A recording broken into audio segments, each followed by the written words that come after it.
నమస్తే, good morning. TR నిజం. నేను మీ తాళ్లపల్లి రమేష్ రాజ్. మార్నింగ్ న్యూస్ కు స్వాగతం. అయితే ఈనాడు పేపరు, ఆంధ్రజ్యోతి, ఆంధ్రప్రభ, నమస్తే తెలంగాణ, ఈ అన్ని పేపర్లు ఏ పేపర్ చూసుకున్నా కూడా ఫస్ట్ మనకి ఇచ్చింది ఈ రోజు మనం ఒక ఆర్థికవేత్తను కోల్పోయినాం. మన భారత మాజీ ప్రధానమంత్రి మన్మోహన్ సింగ్ గారు నైట్ చనిపోయిన దాని గురించి అందరు రాసి, ఆర్థిక సంస్కర్త అస్తమయం, అనారోగ్యంతో తుది శ్వాస విడిచిన మాజీ ప్రధాని మన్మోహన్. ప్రధాని 10 ఏళ్ల పాలన, ఆయన హయాంలోనే ఆధారు, ఉపాధి హామీ, తెలంగాణ ఏర్పాటు, అమెరికాతో ఒప్పందం చేసుకుని సంచలనం రేపిన నేత. రాష్ట్రపతి, ప్రధాని, కాంగ్రెస్ అగ్రనేతల సంతాపం.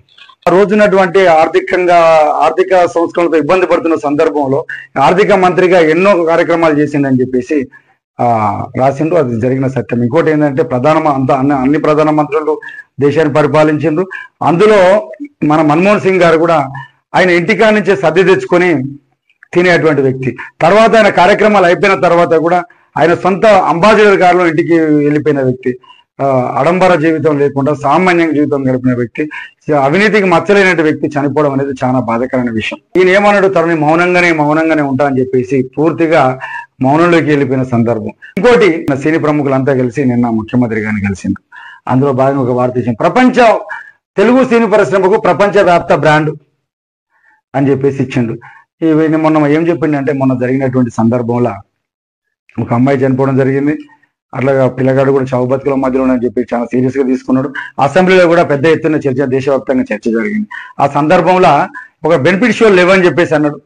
ఆ బెనిఫిట్ ప్రజలకు పెద్దలందరూ కలిసిన తర్వాత మీకు మార్గదర్శకంగా ఉండాలని చెప్పిన సూచనలు మీకు 100% మార్గదర్శకంగా ఉంటా, మీకు అన్ని విధాలుగా మీకు తోడుంటా. బెనిఫిట్ షోల వల్ల మీరు ఉన్నటువంటి రేటు కంటే ఎక్కువ పంచుకునే సందర్భం వచ్చింది. అందులో ఒక వ్యక్తి కోల్పోయింది. ఆ బాధతో ఆయన దీన్ని బెనిఫిట్ షోలను అనుమతించమని చెప్పేసి దాన్ని కట్టుబడి ఉన్నామని చెప్పేసి ఇంకో మాట చెప్పిండు.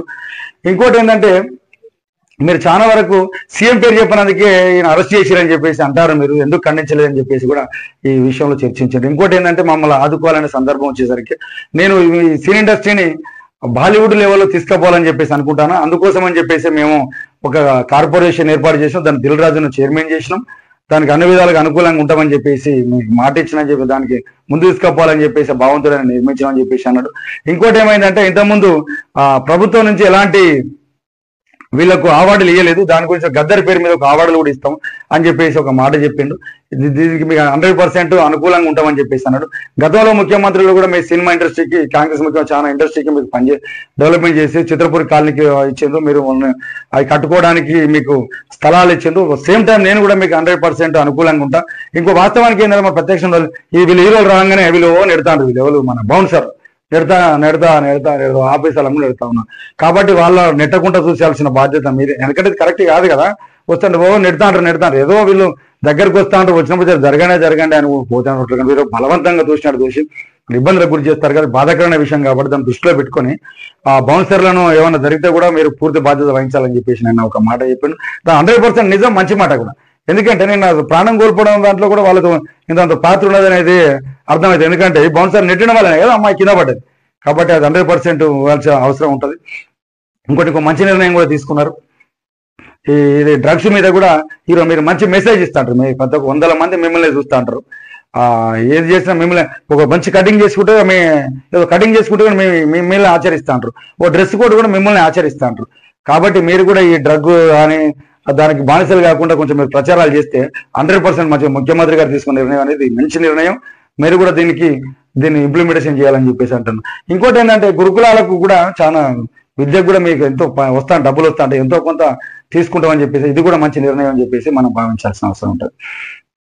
ఇంకోటి కూడా ఇచ్చిండ్రు, జనగణనలోని కులగణన, దేశవ్యాప్తంగా కులగణన కోసం కాంగ్రెస్ పోరాడాలి, సిడబ్ల్యూసి తీర్మానం చేసి కేంద్రానికి పంపాలి, సీఎం రేవంత్ రెడ్డి సూచన, ఏకగ్రీవంగా తీర్మానాన్ని ఆమోదించి సిడబ్ల్యూసికి జనాభా ప్రకారం పునర్విభజన జరిగితే దక్షిణాది రాష్ట్రానికి అన్యాయం అన్న సీఎం. వాస్తవానికి ఏంటంటే, అప్పుడు తీసుకున్న నిర్ణయాలలో 2 పిల్లలే ఉండాలంటే మన తెలుగు రాష్ట్రాలు మన దక్షిణాది రాష్ట్రాలు ఇంప్లిమెంటేషన్ చేసినాయి.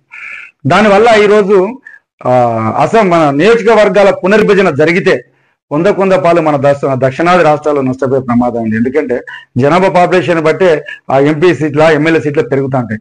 ఎక్కడైతే ఎంపీ సీట్లు ఉంటుందో వాళ్ళది కేంద్రంలో వాళ్ళ వ్యవస్థ అనేది నడుస్తుంది. ఇప్పుడు మనం ఉత్తరప్రదేశ్ తీసుకుంటే వాళ్ళకి 80-90 ఉన్నాయి. పెద్ద మొత్తంలో ఎంపీ స్థానాలు ఉన్నాయి అక్కడ. ఆ పెద్ద మొత్తంలో ఎంపీ స్థానాలు వాళ్ళు చెప్పింది శాసనం, వాళ్ళు చెప్పిన ప్రధానమంత్రి అయ్యే సందర్భం కూడా ఉన్నది. వాళ్ళు శాసించే స్థాయికి ఉన్నారు కాబట్టి మన జనాభా ప్రతిపాదికంగా మనం వెనుకబడి ఉన్నాం కాబట్టి దానిపైన దృష్టి పెట్టాల్సిన అవసరం ఉన్నది. కాంగ్రెస్ పోడాలని చెప్పేసి సిడబ్ల్యూసీ తీర్మానం చేసి దాన్ని ఆమోదించడం కూడా జరిగింది. ఇంకోటి ఏంటంటే జనగణన చేస్తారు. జనగణన చేస్తున్న కులగణన కూడా చేయాలి కదా. కులగణన కూడా చేయాలి, దేశవ్యాప్తంగా కులగణన చేయాలి. ఎందుకంటే ఈ కులగణన చేయకపోవడం వల్ల ఎస్సీ ఎస్టీ బీసీలు చాలా ఇబ్బంది పడతా ఉన్నారు. వాళ్ళకు రావాల్సిన ఫలాలు అందుతలేవు. ఈ కులగణన చేసినప్పుడు మాత్రమే వాళ్ళకి కావాల్సిన ఫలాలు వాళ్ళకి అందుతుంటాయి. దీన్ని ఖచ్చితంగా చేయాల్సింది ఉన్నది. ఇప్పుడు ఏంటంటే 4-5% ఉన్నోళ్ళేమో రాజ్యాన్ని వెళ్తాండ్రు, 95% ఉన్నోళ్ళేమో వాళ్ళు ఓటర్గానే మిగిలిపోతారు. ఈ కులగణన జరిగి వాళ్ళ కులగణన ప్రకారంగా కంపల్సరిగా వాళ్ళకు రిజర్వేషన్లు ఆమోదించాలి.